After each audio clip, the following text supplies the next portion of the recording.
محمد کے غلاموں کا کفن میلا نہیں ہوتا زمین میلی۔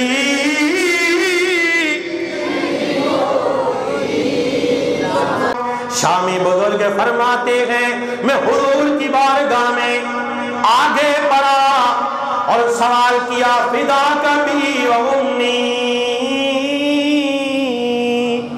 آقا میرے ماں باپ آپ پہ قربان ہو جائیں، آقا کس کا انتظار ہو رہا ہے؟ ایسے معلوم ہوتا ہے جیسے کسی کا انتظار ہو رہا ہے۔ میرے آقا نے فرمایا میرے غلام آج احمد رضا کا انتظار ہو رہا ہے۔ کہاں بریلوی، کہاں بیت المقدس سے شامی بزرگ آقا کی بارگاہ میں رس کرتے ہیں، لجپالا کا یہ تو بتائیں احمد رضا کون ہے؟ احمد رضا کون ہے؟ احمد رضا کون ہے؟ میرے آقا نے فرمایا او میرے غلام ہندوستان میں بریلوی کے باشندے ہیں۔ آپ فرماتے ہیں میری آنکھ کھل گئی، اور پھر جب میری آنکھ کھلی میں نے لوگوں سے پوچھا لوگوں احمد رضا کون ہے؟ اس لیے کہ میں تو بیت المقدس میں تھا۔ کہاں بریلوی، کہاں بیت المقدس؟ لوگوں نے بتایا احمد رضا تو بہت بڑے عالم ہیں، اللہ نے انہیں بڑا علم عطا فرمایا ہے۔ آپ فرماتے ہیں میرے دل میں شوق پیدا ہو گیا، اتنے بڑے عالم سے میں بھی دنیا میں ملاقات کرنا چاہتا ہوں، اس آدمی سے میں ملنا چاہتا ہوں جس کا انتظار حضور صحابہ کے ساتھ فرما رہے ہیں۔ وہ کوئی عام آدمی نہیں ہے جس کا انتظار حضور صحابہ کی موجودگی میں انتظار فرما رہے ہیں۔ آپ فرماتے ہیں میں نے سفر شروع کیا، سفر کرتے کرتے جب میں ہندوستان میں پہنچا لوگوں سے پوچھا لوگوں احمد رضا کہاں ہے؟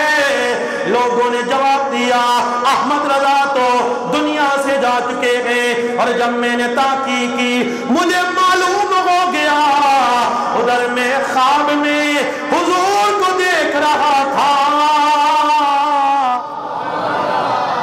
ادھر میں حضور کو خواب میں دیکھ رہا تھا، ادھر حضور اپنے غلام کا جب انتظار کر رہے تھے اسی لمحے احمد رضا دنیا کو چھوڑ چکے تھے۔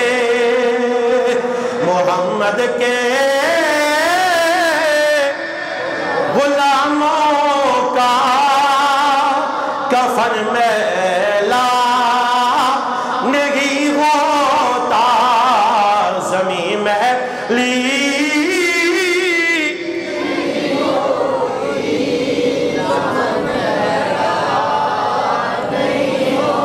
اور آخری بات سن لیں، امام احمد رضا جب دنیا میں تشریف لائے نا تو بڑے بڑے فتنے عروج پہ تھے، معاذ اللہ یہ کہا جا رہا تھا کہ اللہ جھوٹ بول سکتا ہے، معاذ اللہ میرے آقا کی شان کم کی جا رہی تھی، اور پھر شیطان کے علم کو زیادہ کہا جا رہا تھا کہ حضور کا کم علم ہے، معاذ اللہ شیطان کا علم زیادہ ہے۔ میرے آقا کے علم غیب پہ انگلیاں اٹھائی جا رہی تھی، حضور کی شان کم کی جا رہی تھی۔